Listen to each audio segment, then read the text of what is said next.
All right, everyone, we're going to get started. It looks like we have kind of had our entries that were coming in have started to slow, so that's perfect. We're going to go ahead and get started with the session. I'm going to do some short introductions to get us started, give you a couple of ground rules for some things to think through, and then we're going to get rolling into this presentation. There may still be individuals that join as we come in. That's totally okay. We'll catch them up as they go through this process. I will note that all of you are currently muted because we want you to post your questions to chat. So keep your lines muted throughout this presentation. We will do a little test where someone gets to unmute their line later on and actually have a conversation with us in the class. But I'm going to post something to chat. I'm going to say, hello, everyone. And when I post something to chat, it should pop up on your Zoom window, allowing you to see where the chat bubble is. You can click on chat and actually post questions. Both Lauren and I, who I'll introduce in just a second, are going to be here to try to help answer questions for you and work through this overall process as you go through the presentation. So let me do a little bit of introduction. My name is Joshua Tooley. I'm the Director of IT Support at Texas Christian University. I am involved with your help desk teams, your instructional support teams, all of the different groups that you deal with from support from a technology perspective are groups that report up through my area. Today with me, I have my esteemed colleague, Lauren Kaiser, who works in our instructional support, our media services team. I'm going to let her introduce herself in this session, and I'm going to refocus the camera on this. I'm actually going to stop sharing my screen because as we go through the introductions, you're going to be able to see us, and I'm going to stop sharing my screen, so you should see us in full view. So, Lauren, I'm going to go ahead and move this over to you and let you finish your introductions. Hi, I'm Lauren Kaiser. I'm the coordinator of audio and video production here at TCU and our media services team, which is also part of IT support. We do pretty much anything audio and video around campus, and we've been heavily involved with Zoom, so I'm happy to be here for training today.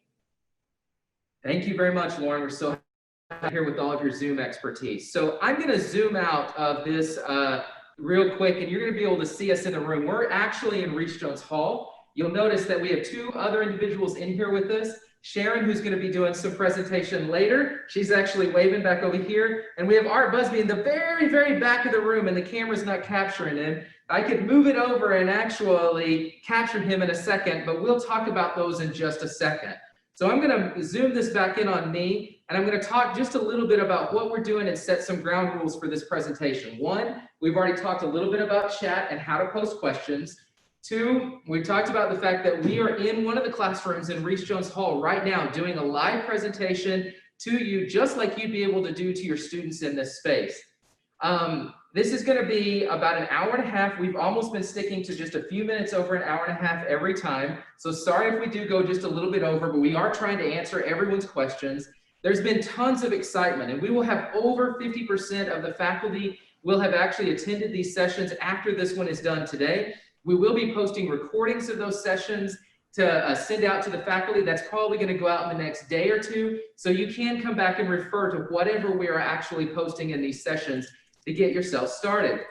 The other thing that I will actually kind of reiterate is that this is going to be a really a technology-driven training session. We're not here to talk about process, how you would let your students in the room, how they would exit the room, how you're going to enforce students wearing masks, and how they're going to clean and sanitize the spaces. Today, we are strictly talking about the technology component. We're just talking about what we are going to be doing and what's available in the spaces for you to be able to use and integrate with the services that you're going to have for online students in your classroom environment. So keep that in mind when you're asking your questions. The other thing I will also recommend is that if you've got a chat question, give us a little bit of time as you got through those questions to make sure it's not covered in the rest of the presentation. We will be answering those live, but when we get a lot of questions, sometimes all at once. And so if you see a lot of questions roll through, hold that question for a moment till things calm to give us the opportunity to catch up with some of those questions as well. The other thing that I will post is that Lauren Kaiser is actually the individual hosting this meeting.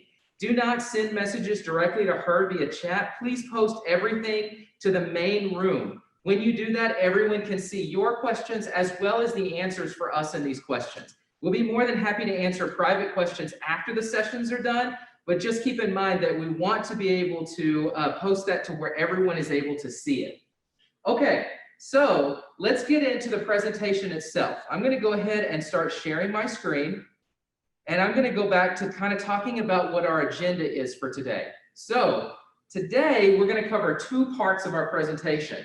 One of them is really just gonna focus on the basics, and the other portion is gonna be focused on the advanced components. So the first 30 minutes of this presentation, we're really focusing on what's going into the classrooms, what are our Zoom best practices, and really helping you understand how to manage the cameras and microphones in your classrooms.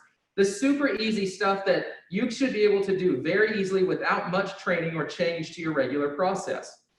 Now, later on in the session, we're going to get into some advanced training. Things like using multiple devices, like Lauren and I have our laptops connected and Sharon's connected with hers, and so is Art. We've been in the room with multiple devices. We're going to be sharing from multiple locations. It adds an additional level of planning and complexity, which is one of the reasons that we consider it a more advanced step. If you feel like once you get past the basic training and we get to the slide that talks about advanced, don't worry, focus on the basics, become comfortable with them first. That's all you really have to know. The advanced features may be the cool and fun stuff, but we want you to comfortably step into those when you feel like you have a better understanding of the basic components. We're also in those advanced sections going to cover whiteboards and breakouts, and Sharon's actually here as our expert who's going to be covering some stuff today on breakout rooms, which we are super excited about. And then the document camera pieces, there's going to be some unique things we're going to be able to do with document cameras in these spaces that will be a little bit different. So just note, 2 portions of this presentation, a basic portion and advanced portion is the second component, and we'll actually have a slide marking when we're going to move into that section of this training. Okay, so let's go first into what are we adding into the classrooms? And some people always go, Josh, what does VTC stand for? VTC stands for Video Teleconferencing. So you've learned a new acronym for today. Definitely something, anytime that we talk about teleconferencing in those spaces or video teleconferencing, that's what we mean when we say VTC. All right, so let's talk about what's going into the different rooms. And I'm going to tell you that we've done modifications to about 250 rooms across campus.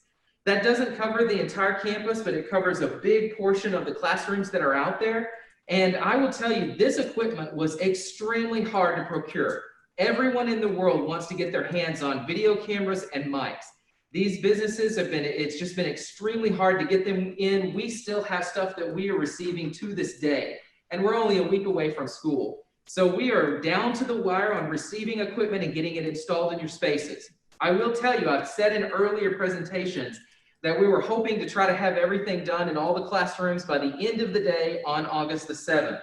That has been pushed back a little bit. We're going to have to be working into the weekends on multiple classrooms, and we're probably not going to have almost all of the classrooms done until August the 10th, Monday, August the 10th. So I'm going to tell everybody, when you get in and start getting ready to practice in your spaces, wait until next week until you check out those spaces. It gives us time to get most of the technology distributed and out into each of the different rooms.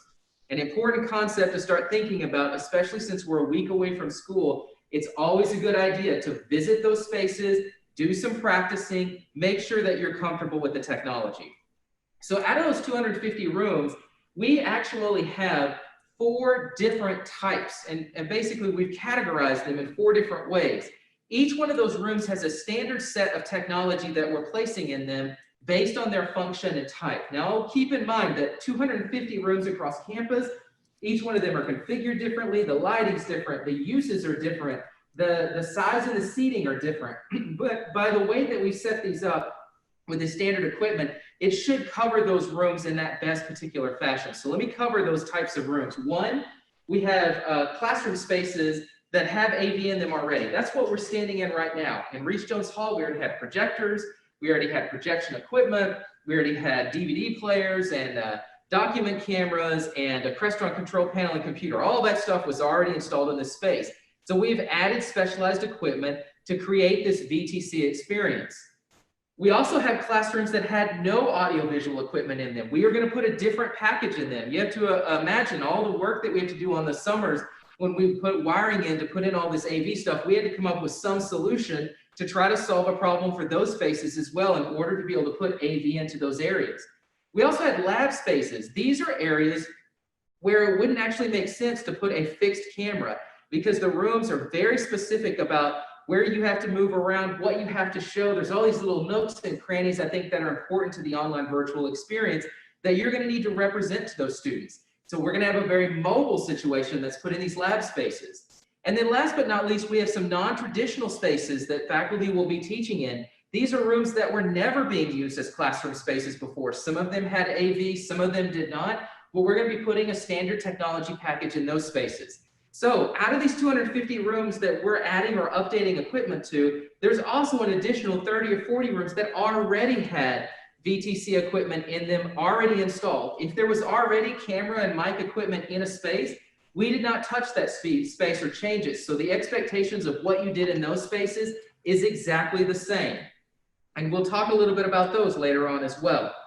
So when you look at your classroom space, it should fall into one of these major categories.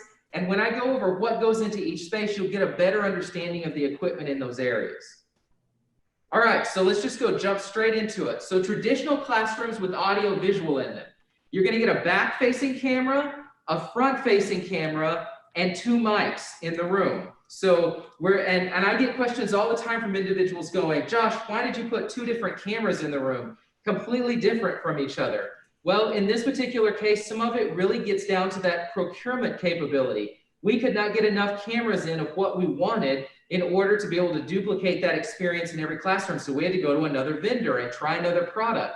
So we're gonna be installing a camera at the back of the room, a camera at the front of the room, and 2 hanging mics in the ceiling to cover that space.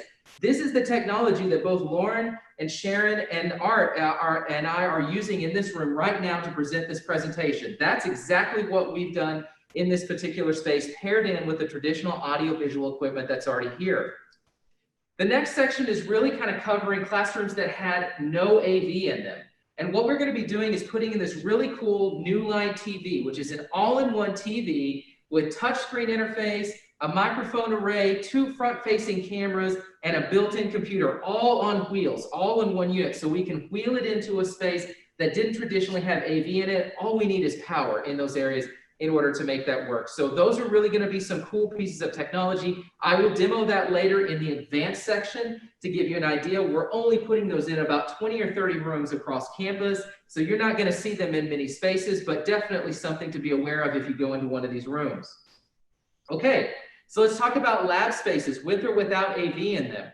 In this case, we're going to be putting something that's a lot more mobile in place. We're going to be putting in a single camera with 2 mics and something on a mobile medical cart. So I'm going to change the view on mine and really think about this mobile medical cart. I'm going to change my view back over to me. Consider that I'm on a rolling cart right now. If I had a pole with a camera, I could stick my laptop down, plug in the mics and the cameras, and take my rolling cart anywhere in the room. And I'm actually going to change the view. And if I decided that if I was in the classroom and I wanted to go over to Sharon and show something that Sharon was doing, my camera would be on the cart. I could immediately take it in and show something that she was doing without having to be in a situation where you have a fixed camera in the room that you've got to rotate or move. So that gives you some complete flexibility in lab spaces.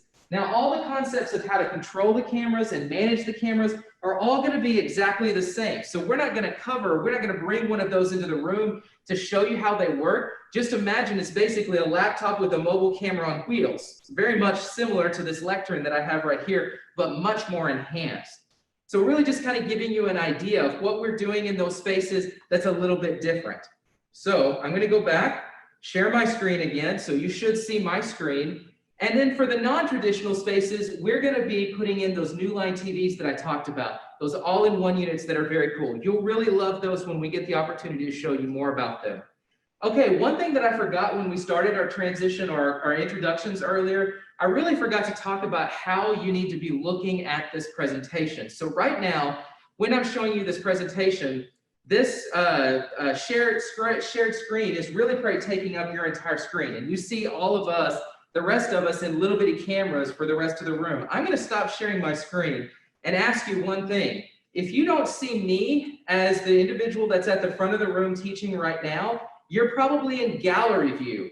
If you're in gallery view, that allows you to see everyone else in the room and all of their cameras. So what we're going to recommend is that you go up into the top corner if you see gallery view right now and click over to speaker view so you can just see me and what's going on in the space. Now keep in mind, this is just like what your students are going to experience from an online perspective. So you know, you're teaching a class, you're working with your students there, your students who are online have the opportunity to switch back and forth between gallery view, between the presentation, and between your video as well. And you also have the ability to pin a particular video. So if you want to watch something that's going on in one space, you can move your mouse over that particular space and you can actually pin that video and show it as what's going on. We, in this case, are actually in the Reach Jones Hall classroom. We're using the teacher station, which is plugged into all of this camera and mic equipment. So no matter what you're doing in any of these spaces, the way that we're doing the projection and control of these particular tools is by using the teacher station for that presentation. So keep that in mind, that that may be a change for some of you who traditionally bring your laptop in to do the presentation. Now, if you stay for the advanced settings that we talk about later in the presentation, we're going to talk about how to join in your laptop. In fact, I'm running this entire PowerPoint presentation from my laptop completely wirelessly. That's what I'm showing when I share my screen out to you. But in this case, when you want to control the mics and the cameras and input them into the Zoom session, you've got to log in using the teacher station. That's all you really have to know. Don't worry about the laptop piece. That is the advanced stuff that we will cover later on. But for most of you that are just using the basic settings that we put in place, come into the classroom, log in to the teacher station that we have back over on this side of the room, log into Zoom, and you'll be able to control the mic and camera equipment from that space. But the mics and cameras run directly to the computer in the particular classroom. They're not running to your laptop or to another device in that case. Okay, I'm going to go back to sharing my screen again. We just talked about what's going to go into the non-traditional spaces with the new line TVs. Let me jump straight into what's going on with document cameras in this space. So we are actually adding in some special USB cables to go into every one of the rooms that has a document camera.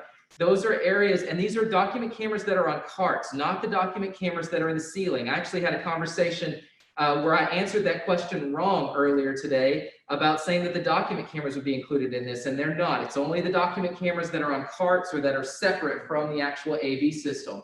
And what's going to be cool about that is that the USB cable is going to run directly to the computer, and it's going to allow you to choose it as another input source. So you'll basically be able to distribute whatever's happening in your document camera out via Zoom, which is a very, very awesome feature. In certain spaces, we're also ordering some equipment to allow you to do this from a tablet device. So when we start pulling in multiple devices and show you how you can pull in a phone or a mobile device to actually share content, you can actually use it like a document camera as well. And Art did a fantastic demonstration earlier about how he's using it for microscope equipment sharing and zooming straight into certain types of material that he would show to his class. It was really, really awesome and interesting earlier today. These are going to be units that we only bought about 20 or 30 of. You'll have the opportunity, if you need them for a particular class, to use for a tablet holder that you can put in a request with the instructional support team, and we'll deliver one out to those locations. But it will be a limited supply of what we have in those spaces. About 60% to 65% of the campus is currently covered in document cameras. So we're going to be able to cover a large portion of the campus with this opportunity if that's something that you're wanting to display to your students. So we'll talk about some of that in the advanced sections later on. All right. So let's get into managing your cameras via the remote. So there's two portions to this about managing cameras and mics. One of them is going to be Lauren talking about how do you change the camera settings on Zoom? What cameras do you select? How do you move back and forth between the different cameras? And then the portion that I'm going to cover is going to be on managing the cameras via the remote. So I'm going to jump straight into that, show you how to flip back and forth between the different presets on the devices, and then Lauren's going to show you how you can go through and flip back and forth between the cameras inside of Zoom and make sure that your end users can see those different units. So I'm going to go in. This is the camera at the very back of the room. It's facing back towards me. It's looking at me in this particular space. Someone was challenging my terminology on this, and it probably is incorrect, that this is just the back camera. It's facing towards the front of the room. So don't get confused by that. But in this case, this is a Vadio camera with a remote that I'm holding here in my hands. There are three areas that I want to focus on. One of them being the fact that if you hold this remote in your hands, you've got to make sure that you're pointing it at the camera itself. It's just like your TVs where you had to point them IR directly at the unit itself. you have manual direction control, you have zoom in and zoom out control, as well as 6 presets that we will have set up for the particular class. We are going to set up 3 of those presets for the class, one that and I'll show you what those presets are, and then we're going to allow the faculty to go ahead and pre-program in their own sets of presets. Now remember, that's on a per use basis. So if Sharon comes in and sets up preset 4, 5, and 6 to herself, then when Lauren comes in and tries to teach a class, she would need to set up her presets for 4, 5, and 6 because it's only on a one-time usage basis. So what I'm going to do is I'm going to stop sharing my screen, and I'm actually going to take the remote and I'm going to change the view out to the entire to the entire room. Now you'll notice I showed just a little bit earlier. This is the camera in the back of the room. It's facing towards the front where we've got both Lauren, we've got Sharon over here, and then we've got Art in this space. Now I can use the remote to move back and forth to different spaces. So there you can actually see Art now. I didn't do that earlier. Again, I have to point directly at the camera itself. I can actually zoom in and zoom out. So if I want to zoom in, you can see my blue shoes for today. And if I zoom back in, I can also use the different presets. So I have some different presets in the room right now. There's the main preset hold on, let me go back. I got my preset for the entire room. We've got a preset that gets the teaching area where both Lauren and I normally would be. And then we've got another standard preset that zooms you into the space where your board would be at the front of the room, where you'll be able to see and manage content and write on the board to show your students different content. I've got the projection surface up right now. It's not what I'd recommend you write on because it'll be hard for the students to see, but something to keep in mind. So I'm going to go back to the entire classroom preset. Those are the 3 options on this remote that you need to worry about. We will have some pictures in the space that are here. The remotes will always be in the space and should not ever be removed. I'm in schedule and I'm supposed to be attending this webinar issue Hey, Lauren, on would you Zoom mute that for individual? the 6th session. Stephen, we can hear you. Can you mute yourself? All right, good. Stephen's muted himself. That's one of the reasons that we muted the calls just a little bit earlier, because we wanted to make sure that everyone's driving their questions to chat and not interrupting that particular session. So again, you can actually control that. That's actually a great interruption, because it's really good to know that if you don't want your students to jump in on those sessions unannounced, you have the ability in Zoom, some settings that you can change on your own to be able to keep individuals from unmuting yourselves unless you want them to do so. So that was a great example of something that you'll be able to change or something you might experience in these spaces. Okay.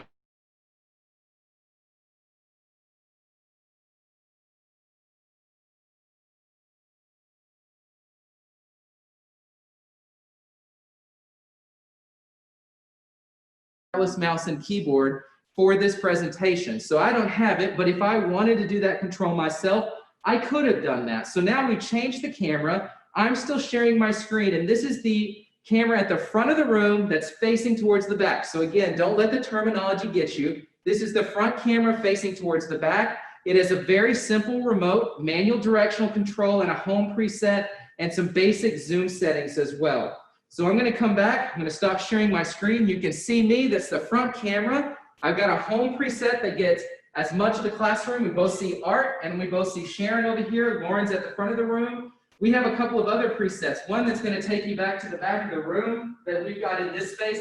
I was going to demo out the New Line TV that we're going to be showing you that's going to go into some of these spaces. And then we've got another preset that Lauren's going to be using a little bit later because she's actually going to be presenting towards the front of the classroom. I'm going to zoom back out just a little bit. I've got manual directional controls, just like I have on the other unit, and the ability to control the specific unit itself. Remember, right and left are opposite because when you look at the videos themselves, they're different. It's the opposite direction of what you're actually using on the control pad itself. Super simple, but again, a reminder of not taking out the equipment in these spaces. Make sure to leave all the remotes when you pack up your equipment. Make sure to leave the wireless mouse and keyboard behind. Make sure to leave the clickers in the rooms. If you need them for other spaces, keep in mind that you are disabling another faculty member if you're taking them out of a particular classroom, which is not a situation any faculty member wants to be in. So keep that in mind. These remotes are going to be in the drawers. When you're done with them, please put them back in the drawers or hanging on the doors in those spaces so the next faculty member can take advantage of that space. Okay, Lauren, can you go ahead and move us back to the camera at the back of the room? She's going to zoom back in on me. All right. Let me get that preset set. It was nice because Lauren and I have these extra presets for us when we were setting up this class. So the first 3 were like normal class, and the last 3 were things that we could set up just for this presentation. Okay, I'm going to share my screen again. We're going to go back into starting to talk about mics in the room. Now, here's the cool thing about the mics. There are 2 hanging mics in the room. They cover the entire class. And I've been walking around the room. Y'all been hearing me walk around, but I do want to give you all an example of hearing someone at the far end. Y'all saw that Art Busby's like practically a back row seater in this class. And I want to see if y'all can hear him. So Art, can you speak up? Go Frogs. All right, can I get a couple of thumbs up on whether or not y'all were able to hear that? I see a couple. Lauren, you seen a couple too? All right, good. So y'all were hearing Art. He's at the very back of the room. The mics are actually mounted a little bit closer to the front of the room where the instruction is taking place. But the thing that I will tell you that's most important is that you are trying to face towards the center of the room where the mics are. And I'll give you a great example of this. I'm talking towards the mic right now. I'm actually going to stop sharing my screen so you can watch me do this. So I'm going to go back to the room again. The mics are actually just right up here. You can actually see the snowball mic right above me and one right over here under Sharon. So I'm talking towards it right now. I want you to listen to my voice as I walk away from it. I'm no longer facing the audio. So I'm walking away. I'm still talking. I'm still projecting my voice, but it probably sounds a little bit lighter than it did when I was at the front of the room. Now when I turn around and I'm talking back towards the mic, you're probably hearing a little bit better sound in those spaces. So it's always good to make sure that when you're talking, you're trying to talk towards the mics. Another note that Sharon pointed out to us through our presentations earlier, and it was great coming from someone in the communications or the College of Communications, was that sometimes when I'm looking at the mics too and roaming around, I need to be looking at the camera so my eyes make contact with the camera. I too often am looking at the presentation on the screen or other areas, and I'm not making contact with the individuals I'm working with. Sometimes it's just a simple adjustment to make sure you're looking at the camera in those spaces to make a more direct impact and connection with your students. All right, I'm going to zoom back into myself. I'm going to share my screen again and go over those final notes for the mic usage. Again, the mics cover the entire room, but if possible, talk towards the mics, and if you have to face away from the mics, make sure that you project your voice. And I will say, I highly recommend doing a little practicing of doing an entire hour-long presentation in a mask, because there's definitely some breathing techniques that each of you need to go through and think through how you're going to project to the mics and the other individuals in those classes to ensure that everyone can hear you appropriately. All right. So now we're going to go into some reminders and some stuff about what we're going to put in the classrooms. We're actually going to put in a little bitty poster that's going to be put into every class. It will be before the first day of school. We don't have them out yet, but this is a poster that's going to help remind you of some of the settings that Lauren is going to talk about, how to connect to Zoom. And again, you need to be connecting to the teacher station in the classroom. That's exactly how you're going to control and manage the mic input as well as the camera input into Zoom. You can also add in additional devices, but that's the more advanced settings. We're just talking about the basics now. But to do what we're doing now, you have to log into the teacher station and connect to Zoom, then set up your camera and mic settings, and then use the 2 different remotes that I have that are going to be on here in this room to be able to make changes. Now just notice that poster is going to be great reminders right in the exact space that you need to know what to do in some of those different spaces, great reminders of what to do classroom to classroom. Okay, so what I'd like to do is pull Lauren up to talk a little bit about some Zoom tips and tricks and really kind of go over the camera and mic management from a Zoom perspective. I talked about the remotes and moving them around once you have it set up, but to get it set up the first time, Lauren's going to walk you through that process. So Lauren's going to switch cameras, and she's going to move to another part of the room. I'm going to continue on with the presentation as she's moving to that space, and then we're going to get the camera focused on her. Now we're going to switch to the camera at the front of the room that's pointing back towards Lauren, and she's now in the center of the teaching space looking towards the projection surface that's already there. Okay, all right, Lauren, I'm turning it over to you. All right, thank you, Joshua. Perfect. So as we've mentioned, this training is really more about the technology. It's not an intro to Zoom, so to speak. However, if you are looking for that, we will be doing Zoom basics training sessions next week. So keep an eye on your email for communication about that. Just make sure that you have Zoom downloaded. You guys are all on Zoom calls, so I bet a lot of you do, but some people are still joining as guests, and it's possible that you haven't downloaded the actual Zoom application. So please be sure, if you haven't done so, visit tcu.zoom.us and download the Zoom application so that you're able to log in with your TCU credentials. And this goes for your students as well. So add it to your syllabus. Make sure they know that they need to be downloading Zoom and logging in with their TCU credentials. It's really important that people are logging in using their TCU accounts for a couple of different reasons. It does give you an added layer of security when you combine that with some of the additional options that we have. Also, it helps identify the students by the name that you'll recognize them by what it is in all of our TCU systems. So make sure that they are logging in so you can identify them for attendance and other things like that. Like I said, if you are interested in learning Zoom, we will be doing some training sessions next week, probably 3, so keep an eye out. But we also have a lot of content already on our website. So if you haven't taken a look, please go to it.tcu.edu/Zoom.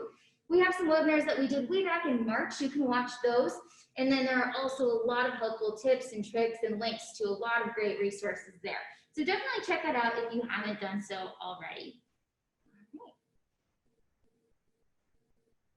So just a quick refresh on some of our best practices. We definitely want to remind you about some security features. Zoom has really done a lot, even from March to now, to really beef up their security and give us a lot of options that we didn't have originally. One of the things that you can use is the waiting room. So we actually use this today. So when you joined the meeting, you probably noticed that you weren't just in the meeting. We actually had to manually let you into the meeting.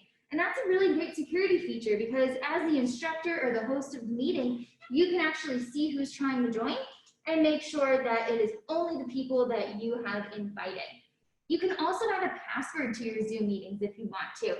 Just make sure that you've given that password to your participants so that they don't have any trouble getting into the meeting.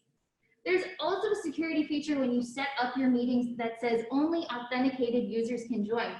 This goes back to why it's so important that people are logging in with their TCU credentials. If you have this setting checked, it's going to make it so that only people who are logging in with their TCU credentials, their email and password, are able to get into the session. You can also disable join before host. Again, that just doesn't allow people into your meeting before you start it.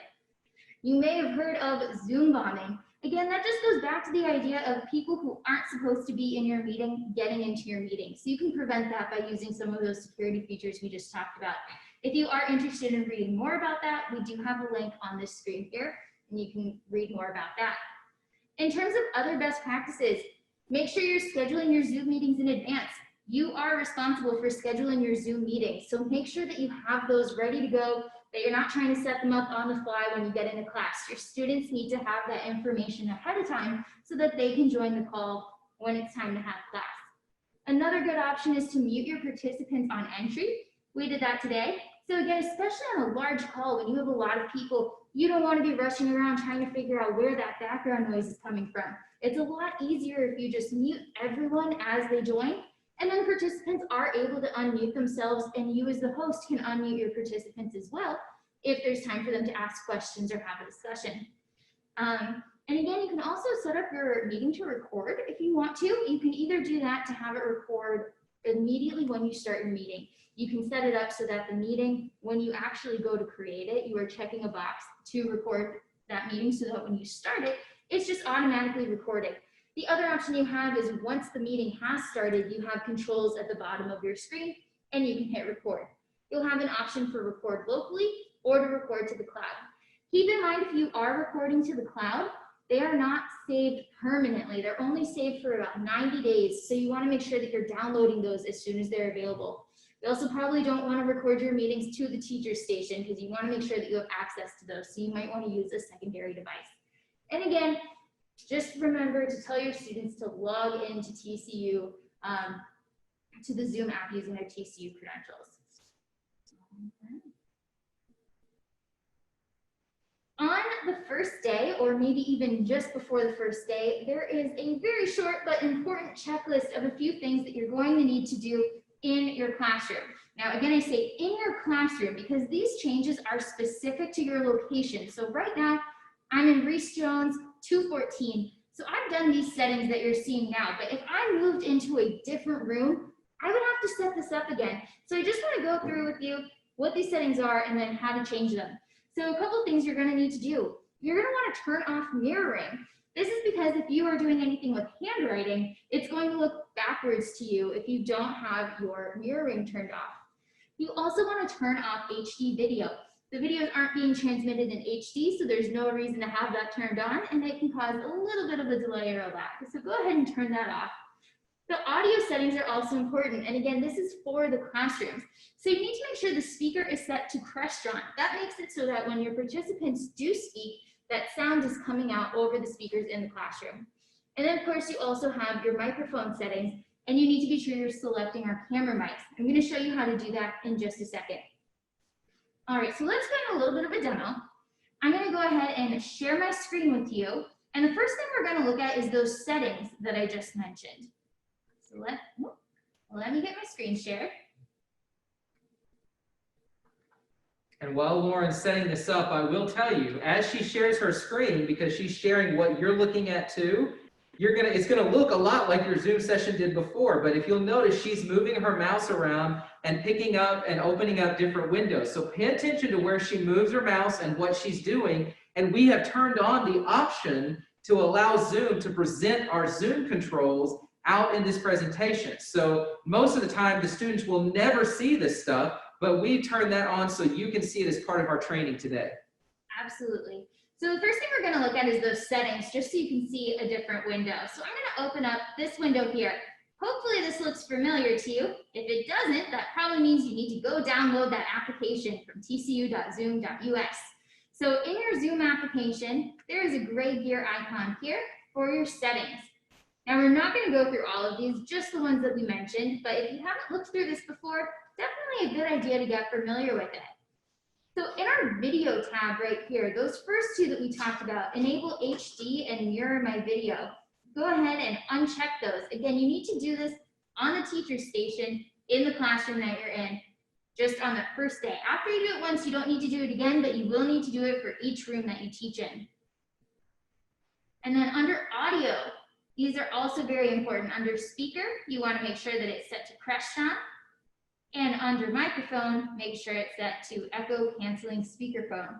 They do have little drop down menus, so if it's not set correctly, you can go ahead and change it. All right.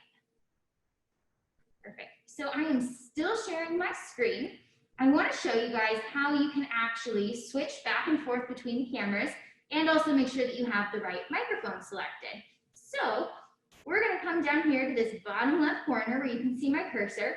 The mute icon right here, that microphone. So it works the same way that you're used to using it, whether you've been on campus or at home using your laptop. Someone in the chat asked earlier, well, can we mute the microphones if we don't want to have sound coming from the classroom?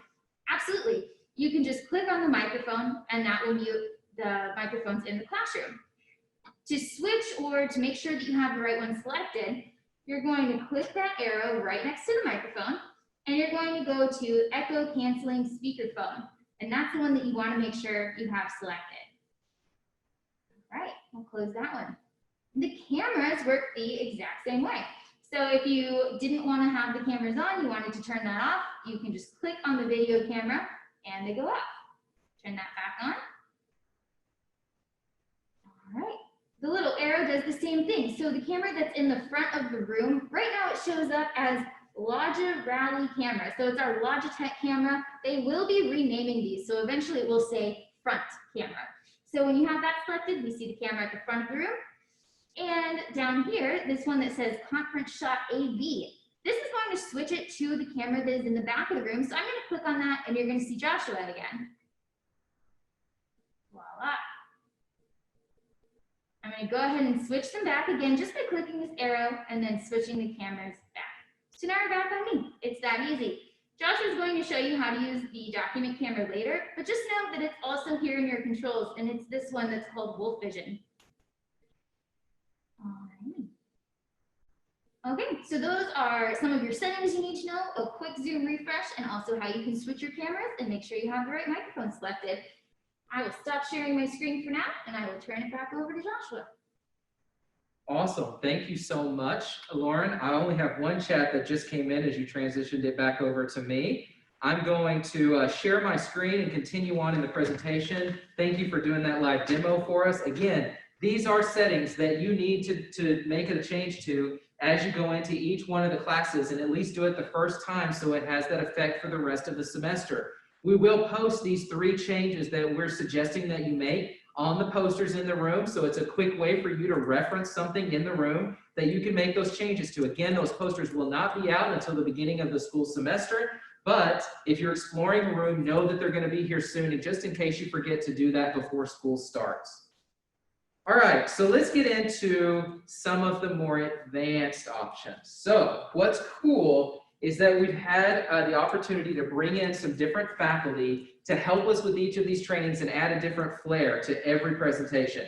And every one of them, I've learned something new. I learned something new from Art earlier today. We even learned something as we were working together on how we could share some of that out.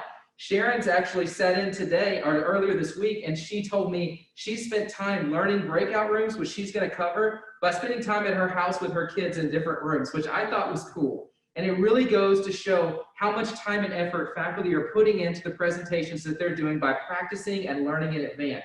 And really, there's some things that she knows about breakout rooms that I don't know, and I work in IT.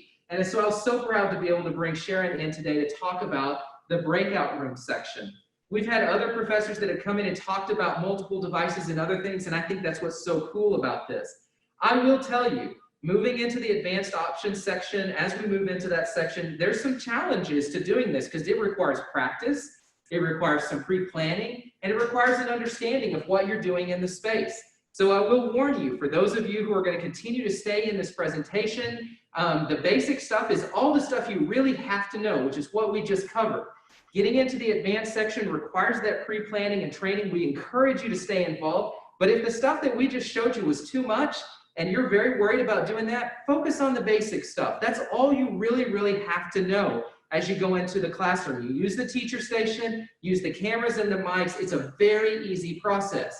When you want to do the really cool stuff with advanced options, that's when this next section comes into play. So what we're going to do is we're going to start off by talking about sharing video from your computers.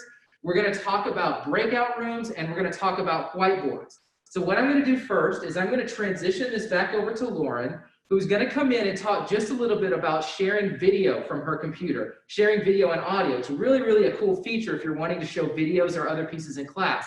Once that's done, we're going to transition it over to Sharon, ask her to come up, and she's going to begin doing some presentations on breakout rooms. So we're super excited about that. Lauren, I'm transitioning it back over to you if you want to switch your camera over. I'm going to stop sharing my screen. Thank you, Joshua. One thing I just want to mention, because I just thought of it, it might have been confusing a little bit earlier when I was showing you how to switch back and forth between cameras. You guys can see that I have a laptop sitting right here, but I just want to make sure you know that I am using the wireless keyboard that goes to the teacher station. You will need to use that to control the things in the room. I'm not using my laptop for that portion. Okay, so let's take a look at sharing a video. So the thing you're going to do is you're going to share your screen. So when you come down here, oh, you can't see my screen yet. Let me share my screen with you so that I can show you how to share your screen. 1 second. Okay, so I know the Zoom session looks a lot like your Zoom session, but I am sharing my screen with you now. So I'm going to go ahead and click on Share Screen. So if you want to share a video, you can share your screen. Make sure that if you have anything else open in the background, that maybe you close it or minimize it. Really close out of it, it's the best bet so that no one else sees it. And then this box right here, it is easy to overlook, but it is very important. If you're going to share a video that has sound, you need to make sure that you have this box checked to share your computer sound. Also, if you're going to share a video, it's a good idea to optimize screen sharing for video clips. So once you have those 2 settings selected, you can go ahead and go to Share. And then you can pull up your video and play it. So I have one in the background. Let me pull that up for us. We're just going to play a few seconds of it just so you can see and hear. You can't wait. We can't just sit idly by, because the urgency has never been.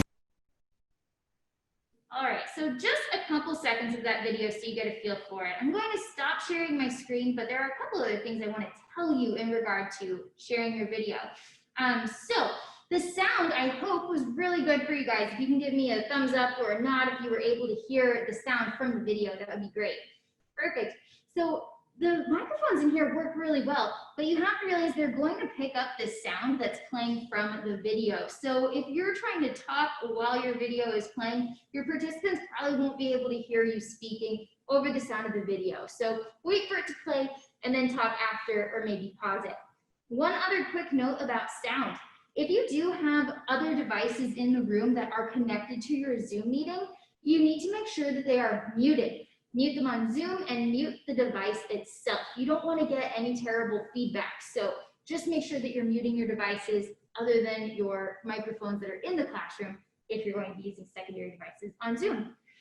All right, well, Sharon is, do You want to do whiteboards? And then well, Sharon's going to do whiteboards. Oh, you're going to do whiteboards Yeah. too? Perfect, even better. Okay, so Sharon, I'm going to move the camera back over to you. And Well, I was going to go where Lauren. you want to do there? Okay, Yeah. perfect. So Sharon's going to take over where Lauren is in this particular space. Sharon's going to come up and talk a lot about the breakout rooms and the whiteboarding pieces. So I'm going to let you go from there. I am going to be posting some things to chat in just a second that she's going to mention. So keep that in mind. Okay, one thing I wanted to point out, and this has nothing to do with breakout rooms or chat, but it was a question that came up. I know a lot of people will be teaching simultaneously, and there's some concern about how you're going to do that in the class and online. And so if you're like me, you're planning on using Zoom, which means that the people in your room will be on Zoom. And the suggestion was made to go to gallery view.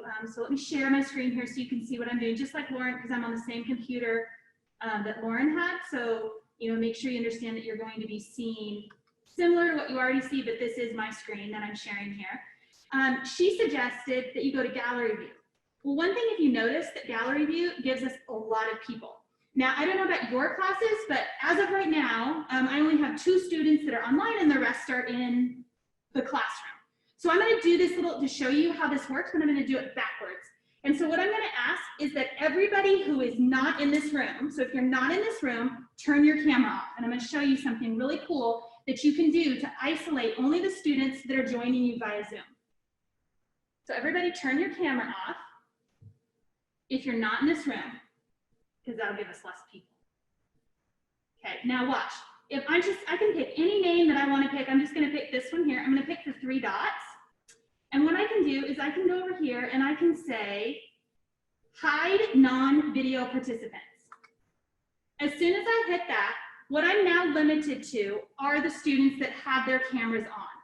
So if you have students at home that are now to work, they would have to be using their camera, but you can isolate that only the people that you see will be the ones at home. Even though the students in your class are on Zoom as well, if you do this, you can do that so that you can only see. Now the students can do it as well if they only want to see the students that are online, but keep in mind they can also see the students that are in the classroom the same way you can. So that was just a side note. I noticed a question had come up about that, so I hope that's helpful to people. But now I get to talk about breakout rooms. And one thing I want to point out is Josh said that I get to come in here as an expert. I am by no means an expert. In fact, up until spring break, I knew nothing about Zoom and never heard of Zoom. And when my amazing chair said, hey, y'all, you should use Zoom, I was like, no way am I using Zoom. I don't know anything about it. So what I did is exactly what Josh said. I put my 3 children on 3 different computers in 3 different rooms of our house, and we experimented.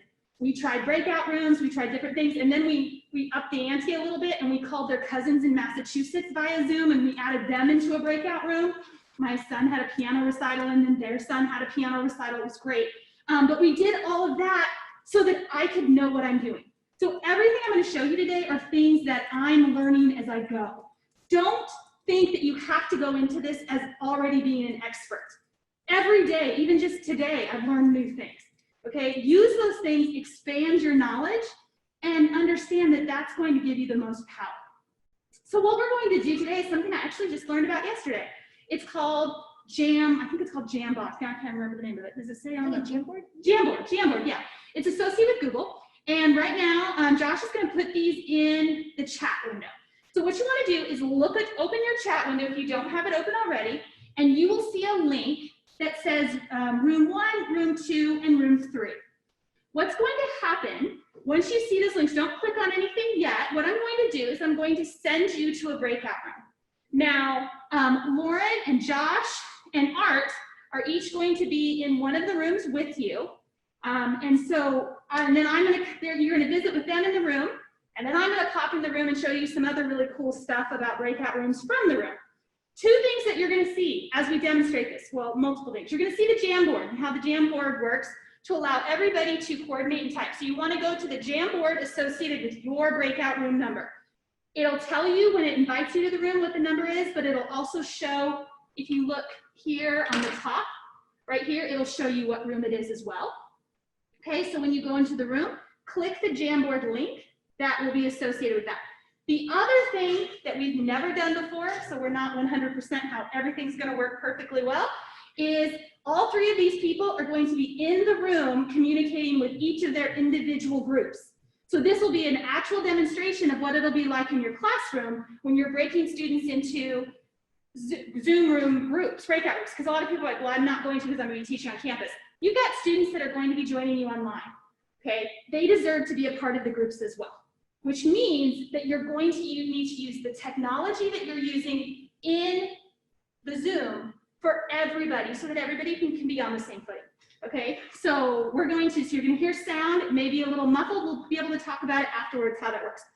So first thing I'm gonna do is break you into rooms. You're gonna get an invite to go to your room. So I'm gonna stop the share. I guess I already stopped it. Okay. Oh no, I did, there we go. See, my expert status is dwindling. All right, so I'm gonna go down here to where it says breakout rooms. We are going to put you into 3 different rooms. Now, if you notice here, there's 2 options. There's an automatically assigned and a manual assign. You can also go in and pre-assign students to the breakout rooms if you know beforehand what rooms you want students to be in. So this might be if you have a group project and you know who's in each of those groups. You can go in. You may want to reshare your screen so they can see that. Oh, I forgot. Thank you. There we go. All right, there you go. Now you can see it. We're using 3 rooms. You can go automatically, where you have the computer tell you where to go, manually, where you tell people where to go, and then where you pre-assign on Zoom or TCU pre-settings. One reason I found that the pre-settings are not always the best, I had an incident in the spring where I pre-assigned and I had specific numbers I needed to be in each of those groups, and I had like 2 students not show for the class, which made my numbers off. And so that was one of the times I was like, okay, pre-assigning didn't work. But then in the same regard, I had a class where I was doing group projects over multiple days, and I just clicked on, it was automatically pre-assigned, and they went into their same groups, okay? And then on manually, you can go in and you can assign them where you want to be. I'm gonna use automatically today, and I'm gonna show you a trick about that. So if you notice here, I'm gonna say create rooms. Now, nothing happened when I created the rooms, okay? Except for this showed up on my screen. So Art, you're in room 1. Can you guys help me find you, Lauren and Josh? Let's see. And mine will be a laptop. Yours is a laptop. Okay. So what I have to do now is, because I want them in specific rooms, I need to go down and I need to find Josh and Lauren and make sure that they're in different rooms. Okay, Josh is in breakout 2. Breakout 2. Lauren, do you see yours? If it's in 3, we're perfect. Oh, Lauren has a laptop. Okay, so they were already in there. I didn't have to move them, but let's say I did. So I'm going to go back up here. I'm not actually going to join the room for my laptop, but if I was, let's say that I was in the wrong room. What I could do is I could go in here and I could click this box that says move to, and it would allow me to move this person, which is me, to a different room. In the same regard, I could also do exchange. What exchange would be is, let's say I want to be in one room, but I'm going to put somebody else in exchange. Maybe you have students who you know wouldn't be a good idea to have them in a breakout room together. Okay, so what you do is you just go in here and you can then pick somebody and switch. So those are some settings that you can do. So what we're going to do now is, now you should have the link sent to you on chat. If you've all opened your chat window, as soon as you get into your rooms, you'll be able to open the link that's associated with your room and be able to interact with that. And I'll be in there to see you in just a few minutes. So here we go.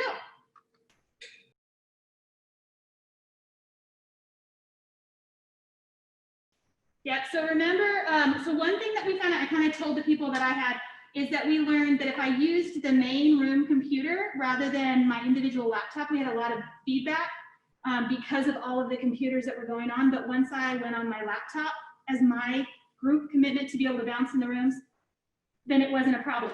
If you're not going in the rooms at all, then it wouldn't be a problem. You just mute the main room, main mic, then it wouldn't worry. It's just when I tried to join the rooms that happened.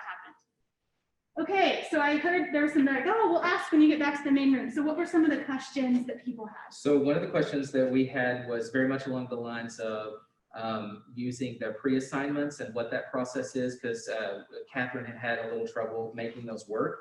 And then another question about, well, if you were using pre-assignments, how could you deal with that with guests? But I pretty much answered that one with, if you don't know who's coming, then you can't really pre-assign those individuals and would have to do that manually. Yeah, one thing I really like to do, because like I said, I've used the pre-assignments, I will use them when I have the same groups over multiple days, because it's easier than having to redo it every time. But I have small enough, I mean, I don't know the size of everybody else's classes, so if you have like this probably wouldn't have been as easy with this larger group of people. But if you have a smaller class, what I do is I assign them as they come in. So let me share my screen here with you. Okay, so what I do is, if you see here the breakout rooms, I can go here into this section that says add a room. I can add as many rooms as I want. So what I do is before anybody enters my room, I will add how many ever rooms I want, okay? Then as I let people in from the waiting room, I assign them to the different breakout rooms. That way I know for sure how many people are in each room. I do this when it's important to me that I have a certain number in a group. So I was doing an activity where I needed no more than 3 people in the room. So I assigned it, rather than doing 1, 1, 1, 1, I made 3, then I put 3, then I put 3, and that way I had more control over who was in the room. If I messed up, if somebody had to leave, if something happened, I can always bump them back. So that's one thing to keep in mind. You are in control. Now, as I pointed out to a lot of you, I wasn't in control from my laptop. I'm in control from this main computer. So you'd have to use both simultaneously if you wanted to have that secondary laptop. Again, if you don't want to go in the rooms and you just want people to have their own time, you don't really need that. Awesome. I didn't see any other questions from my group. Art and Lauren, did you have any other questions that came up for Sharon? I had one which got cut off, but it might have been the one that just got asked in chat that you answered. So I think we're okay. Perfect. Art, anything else? Great. Awesome. How do you create a Jamboard? All I did was Google search Jamboard and I created. The one hiccup I learned by practicing with it is that when you click share to everyone, there's a setting for share to everyone that you can edit and share to everyone that they can only see it. So when I first did my links, I did share to everyone where they could see it and nobody who tried it could do anything with it. So you want to make sure you share to everyone where they can edit. And that's how you do Jamboards. But they're like, not everybody heard him, but Josh said there are tons of different options. Jamboard was just a really easy one that I learned. Awesome. So Catherine, the question that you had about the pre-assignments, we're going to have Lauren reach out to you and kind of work through some of those on those questions that you have from there. So would you like to cover anything else on breakouts? No, nothing particular on breakouts. Now I get to show you some of the magics that are the whiteboard, which is really cool. So what I'm going to do is I'm going to go share my screen, but only this time, instead of sharing this screen, I'm going to share my whiteboard. Okay. All right, so once I share my whiteboard, there's a couple things to keep in mind is that I can write on my whiteboard. I'm using my mouse, you know, of course. You guys write. We're going to. Okay. But also the other thing that really cool can happen is the other people in the room can write on it as well, as long as you set the setting. And I have a picture that I'm going to show you here in just a couple minutes that shows you exactly where this setting is, because I think it's a little hard to find at times. Okay, so notice here where people are writing. So you all can write on the board. And I did this, I practiced with this yesterday, and I was able to do this from my cell phone, from an iPad, and from a laptop. So I know that all of the devices can do it. Now, one thing that you can do is you can click on more. And if you go down here on more and it says, show names of annotators. Yep. So now it's showing whoever's writing, it's showing their name. I don't know why I'm only seeing Lauren's name. Oh, there it goes. Okay. Yeah. So if you want to do an activity where you don't know who's writing, you don't have to have that setting on. But if you want to do a setting where you do know what activity that they're, or who's doing the writing, you can turn that on. So those are a couple options for that. But this is a good place to be able to do if you're doing math problems or you're trying to draw a figure that you need to understand. Now, one question that did come up on Monday, and I did a lot of experimenting to see if it was possible, you can save the whiteboard. I can save it to my computer. I can send it out to you, but I can't. The one question that came up, and I was hoping it was possible, but it wasn't, you can't copy and then paste it into chat so that people can see it in breakout rooms. Now, you can, once you get to a breakout room, somebody in your group, if it's set that anybody can share, somebody in your group can open a whiteboard and you can do it that way.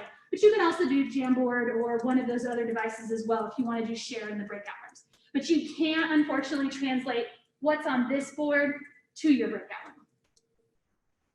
Awesome. And see, look, another Jamboard, basically, exactly what you're doing, but already pre-built into Zoom and giving you the option to use some of those different pieces. Absolutely. And I know I had somebody in one of the rooms ask me particularly how to do the thing I showed you at the beginning.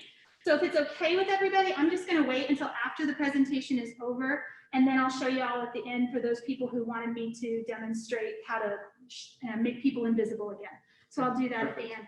Is there Awesome. anything else that you No, this is great. If you'll stop sharing your screen, I'll show them where that setting is yes. on the annotate functionality. So if you want your students to be able to annotate on the whiteboard, there's a setting you have to set in Zoom. I'm going to show you where that setting is located. Just click stop sharing. There you go. Awesome. I'm going to click share my screen. I'm going to pull up the PowerPoint presentation that I had earlier. And let's see, it's right there. This is actually a Zoom setting. Yeah, no, that was our Jamboard. Someone was just posting that on Jam. That was before I joined that Oh, group. great. Lots of fun, but that's what's fun. You get to experiment and do lots of different things. But this setting is under in meeting, under the basics. You can see annotate, and you have the opportunity to be able to allow annotation on the whiteboard, to allowing you to save content. All of those settings that Sharon just talked about are located in the Zoom web portal. That is tcu.zoom.us. All right, perfect. So thank you so much, Sharon. The opportunity for us to be able to bring faculty members in to do some of this kind of stuff. And I'm telling you, breakout rooms is probably the most complicated thing you can do in Zoom. And she just made it work really, really well and explained it so well. So thank you for doing that. I really do think that the opportunity to have faculty in here really shows the engagement that you can have with your students and the opportunity for us to do some really unique things, some fun playing. Definitely something I'd do at home with a group of individuals. Okay, so I'm going to get into some of the more advanced features, and I'm going to cover this fast because we're a little bit behind because we covered a lot in the breakout sessions. I do want to encourage you, stay on, because I know we're going to go a little bit over, at least maybe 5 or 10 minutes, but just stay connected because we got a lot of things, real cool things to cover. All right, so on this particular presentation, we've already covered the classroom computers. Now, joining in via laptop is just as easy as you're doing right now. I basically can start the session on the teacher station, and I can join the Zoom session from my laptop and do the presentation from my laptop. That's what I'm doing now. This PowerPoint is being run on my laptop right now. So I'm going to stop sharing my screen. You're going to see me here. Basically, I just stopped sharing my screen, and oh, hold on, let me pull up the PowerPoint. There's that PowerPoint that I was just running before with the 4 images around the classroom piece. I am doing this wirelessly, connecting up to Zoom to the teacher station. So the teacher station's running the Zoom session. I'm just connecting it as another user, just like you would from your home computer today, and give you the opportunity to be able to share your screen out to your end users. So I'm going to go back in. I'm going to share my screen again, and then we're going to go through a couple of additional pieces. So that covers the laptop. Let's also cover additional devices. And remember, my laptop has a camera and a microphone in it, and I'm going to give you one big warning. Anytime you get into a room and add in multiple devices, it is very important to mute all those devices in the same room, to mute the mic and to turn down the volume on those. I will continue to warn you about that. We created a feedback loop earlier. I don't know if you experienced it because we moved you out into all the different rooms, but you probably heard that feedback loop, and that was kind of intentional to show you what happens when you have multiple mics in the same room. I'm actually going to demonstrate that right now. I'm going to have us go through, I'm going to unmute my mic while I'm here, and I'm going to turn up the sound. Now you're going to hear all this feedback. Definitely not what the experience to be when you're working with your students. So that was just as easy as me muting my line on my laptop and making sure that the classroom audio is what's picking up the mics and the sound in my space. That's why this is advanced. You've got to plan this and know exactly how you set things up. So let me also talk about mobile devices. Now keep in mind, I can do anything that I just did on my iPad or my iPhone, both right here. I can do everything that I just did on my computer on these two devices. Now it also works on Android tablets as well. I can convert and turn these devices into my mobile presentation system that I can carry around the room.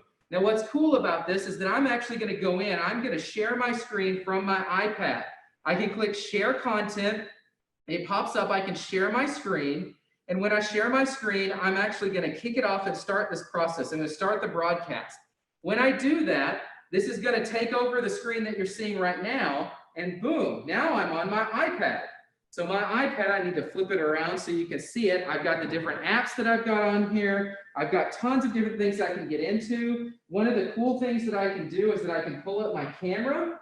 If I pull up my camera, I've got it. I can actually see over here, I can see Art filming me, using it as a camera. This is basically a mobile mic and a mobile camera that I can take anywhere to interact with my students on. So you can see us go through this presentation and showing you what's here. All I did was pull up my camera. I can also whiteboard and draw directly on my screen. So Sean came in and did a presentation earlier in Fine Arts, and he actually does music writing directly on the space that he's on. And again, the sound is coming from the classroom, but I'm sharing my screen from my iPad. I could pull up Google Maps, I could pull up contacts, I could do just about anything I wanted to do directly from this space and give me the opportunity to be able to present out to my students from my iPad, whether it's a presentation or whether it's actually content that I want to share out to others. So keep in mind that mobile devices, whether it's my phone or it's my tablet, I have the opportunity to share out both a camera as well as content directly to my other users that are here. Keep in mind that I would always recommend that you connect to the TCU wireless network so you're not using your data plan service when you go through this portion. But just like your laptop, I can share my screen, post it out to my users, and do it just like I was sharing a PowerPoint presentation, but now I'm using Zoom to bring it all together. The classroom station, my iPad, my students who are remote, it's all being brought together. And what's neat about this is I'm sharing my iPad screen, it's up on the front of the screen in the projection system, and the students in the room can see what I'm sharing from my iPad. Just another way to connect your devices together, multiple devices in one space. I do have to remember as well, I've got to mute my iPad and I've got to turn down the sound, just like I do with my laptop. Again, it is another source for audio to come in and create a looping process. So I'm going to come back in, I'm going to stop sharing my screen, and now I'm back in. I should be the main camera that you're seeing right now if you have me in speaker view still. So you should see me at the front of the presentation. I'm going to go back to share my screen. We're going to talk about document cameras and the new line cameras, and I'm going to try to get this done in about 5 or 6 minutes. Okay, so let's talk about document cameras. I said earlier that we were going to add USB connections to the document cameras to allow us to come in and present that content as another camera out to your Zoom session. So let's cover that right now.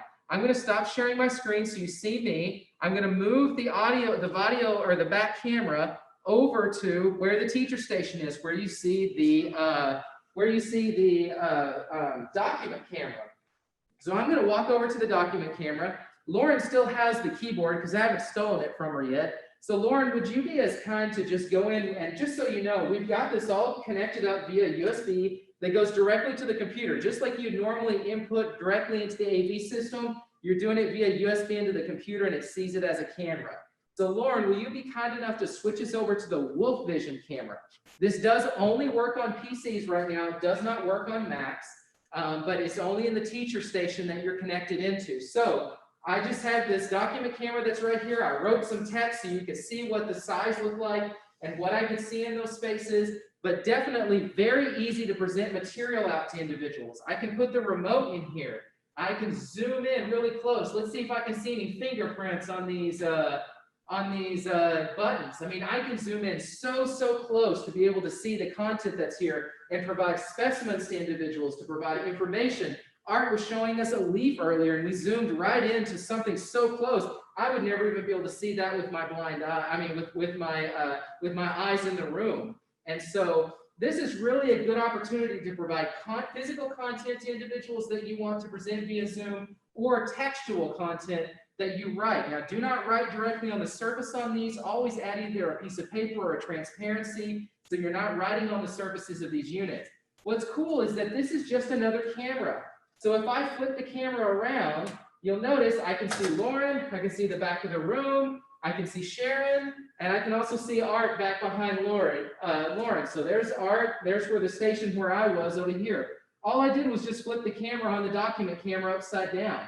A very powerful tool giving you the opportunity to provide handwritten content to your students. Now, we only have about 60% of our classes covered with document cameras. So keep in mind, not every room's gonna have them. But for those individuals who wanted to be able to use iPads as a document camera, we have those iPad holders. We've got about 30 of those to help supplement that use in those spaces. Some rooms and some buildings have mobile carts that you can move from one room to another. So if one professor's not using it in one space, another one could use in another. So really a great opportunity to be able to do some stuff here. So this was display writing to users. Let me show you one more. So Lauren, will you switch us back to the back-facing camera? I'm going to take my remote, and then while you do that, it's going to be the conference shot. All right, while you do that, will you also pull up some text for me, that text that's, can you see this? All right, I'm going to change the position of the camera, and she's going to pull up some text. Now, this text is only an inch tall, barely an inch tall. You can probably read where it says, can you read this? I can actually read it across the way when I'm looking at it in another Zoom session. When you write, you're going to be writing 3 times this size. But one of the things that I will give you a hint on is write dark and write big. Use dark markers as you go through this, and make sure to turn off the projection surface when you're trying to share written content to others. I'll also zoom in a little further so you can see exactly how far we are. I've got to be a little bit closer to the camera.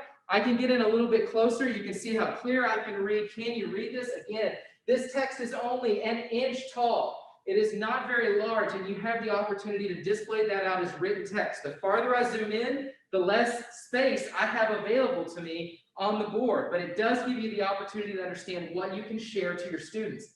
I definitely believe that sharing content to your students is better if you're handwriting it on the document camera than I believe it's on the front board.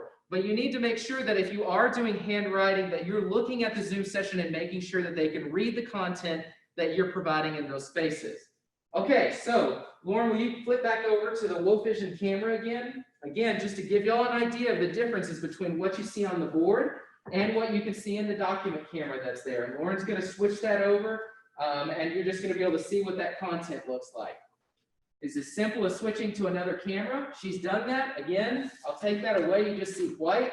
When I put this back up, this is actually just a normal size sheet of paper, even smaller text, but much clearer, much easier to see for users. It autofocuses. Really, really a great product and a good opportunity for you to be able to share content to your students. Again, it only covers about 60% of our rooms, but we're definitely trying to provide some benefits for you to interact with your students. Okay, so last but not least, I want to cover the section on our new line TVs. I know we're 3 minutes over. I promise you we'll be done very, very quickly. I'm going to share my screen now. Lauren, will you switch us back over to the camera at the front of the room? Don't forget the gloves.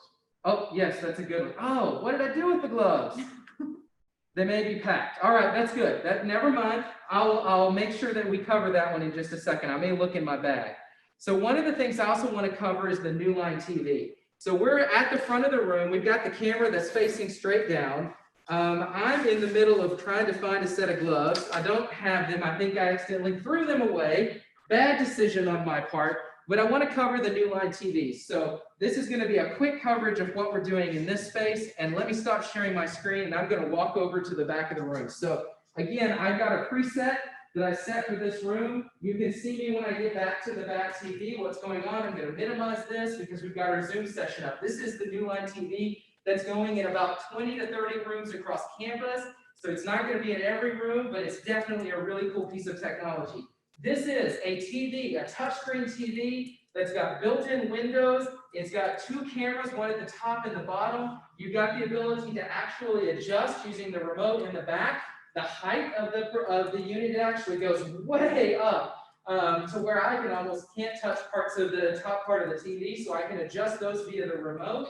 I log into the machine just like I log into a regular computer. So when I get to one of these machines, I'm going to turn on the power. When I turn on the power, I'm going to take my wireless mouse and keyboard, and I'm going to log in with my username and password.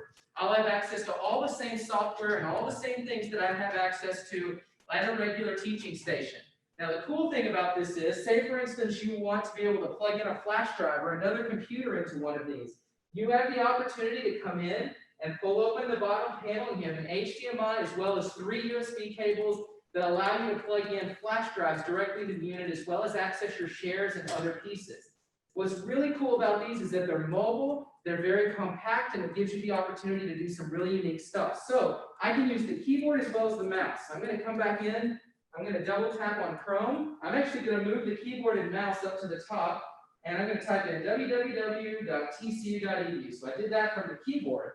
What's cool, I can put the keyboard away, and I can also go back in and use this as a touch interface. Really, really cool product. I can do this using a set of gloves. We tested this out with nitro gloves and food service gloves earlier. Worked flawlessly without any problems at all. So minimizing your need to touch anything. Again, reminding everybody that everything in the classroom that you touch, I always make sure I do full safety protocols on no matter what it is. Always washing my hands, always making sure that I use hand sanitizer. Always great practices with no matter what you're doing in the classroom space. One other thing that I want to show you is also the whiteboarding that you can put in. I'm actually going to go back to the keyboard and search for paint because it's so much easier to do that. I'm going to pull up a new paint menu, pull this down, pull up a paintbrush, and let's do a dark color. Yeah, look at that. So I have the opportunity now to be able to actually interact on a whiteboard. Now this is not showing out via Zoom, but if I turned on the Zoom whiteboard, I would be able to use the touch interface to be able to distribute some of this content. So really a great functionality with this. Touchscreen enabled, Windows enabled, got 2 cameras built into it. One of the other things we actually like to show individuals is the cameras on the unit. So let me go back in. I'm going to start my video on this. I'm going to pin that video so you can see it. Well, I can't pin myself that way. Hold on. Oh, it might be because you're spotlighted. Oh, that's right. I was spotlighted. Never mind. The reason that I can't show you that is because we have my video spotlighted on this so you can see it. But you'd be able to see the camera that's coming out from right here. You see the white light on it, as well as the camera that's there in those particular Zoom sessions. So really a cool product in areas where we had no AD, giving us the opportunity to basically all we need is power to make these spaces work, which I think is really, really cool and an opportunity for us to enhance your experiences in classes that had no audio-visual equipment in them. So that's the last thing I want to cover with this. Only one other item I want to cover, and I know we're over time, but we can ask additional questions then. Lauren, if you will switch my camera back over to the back camera, and we're going to cover one more item. And thank you for being patient with us. I know going into the breakout rooms was a great experiment, and it really gave us some extra functionality. So actually 2 things. One, a final reminder, if you put in multiple devices in one room that you're using Zoom for, mute your mics and turn down the sound. That's the best lesson I can have you walk away from in this advanced training. Make sure that you mute your mics and turn down the sound on any additional devices that you add to the space. The best piece of advice I can give you. Okay, so we've done our live demos. We've gone through these different pieces. Let's talk about the last little components that are here.